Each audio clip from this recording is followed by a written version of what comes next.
Half of them were brought to the surface, but the company is waiting for smoke to clear before bringing the rest out. Potash Corp says there are no injuries, that they're all safe, and the workers are all accounted for.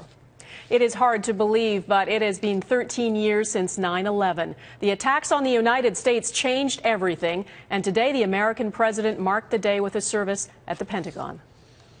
13 years after small and hateful minds conspired to break us, America stands tall and America stands proud. He was elected as the peace president, the man who got America out of 2 wars, who killed Osama bin Laden. Now, Obama is busy building a coalition to destroy a new, even more deadly threat. The Obama administration doesn't want to call it a war, but as Eric Sorensen reports, that's certainly how it looks.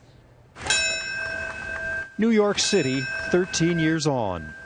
The feelings still raw, the memories still painful.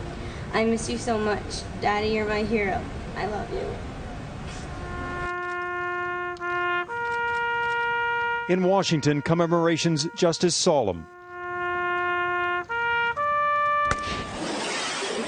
If Barack Obama had hoped to lead his country out of war to a post-9/11 world, he knows now that will not happen.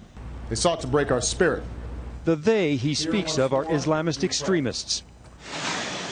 They were responsible for the attacks in 2001 that jolted America into years of war, wars that Obama himself promised to end. But a new generation of extremists, ISIS, has seized much of Syria and Iraq. And when 2 U.S. journalists were beheaded, Americans were prepared once more for these words from their president. I can announce that America will lead a broad coalition to roll back this terrorist threat. And with that, Obama widened America's counterterrorism operations, what is now his war, from Iraq to Syria. No combat troops, but more airstrikes. Republicans, no fans of Obama, are largely with him. And frankly, we ought to give the president what he's asking for. And Democrats, no fans of war, are also on board. It seems sad that as we observe 9/11 today, we are talking about another threat to our homeland, and that is ISIS. The U.S. is working with allies in the region, such as Saudi Arabia, and a coalition that includes Canada.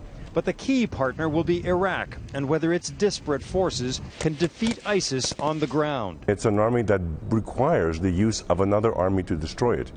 I think the challenge for the Obama administration will be how to avoid this kind of a gradual commitment to the war against ISIS, which in and of itself will drag out the conflict for a very long time. Obama's legacy is more complicated now. He will end 2 ground wars, but will hand over a persistent conflict with a resilient enemy. Eric Sorensen, Global News, Toronto.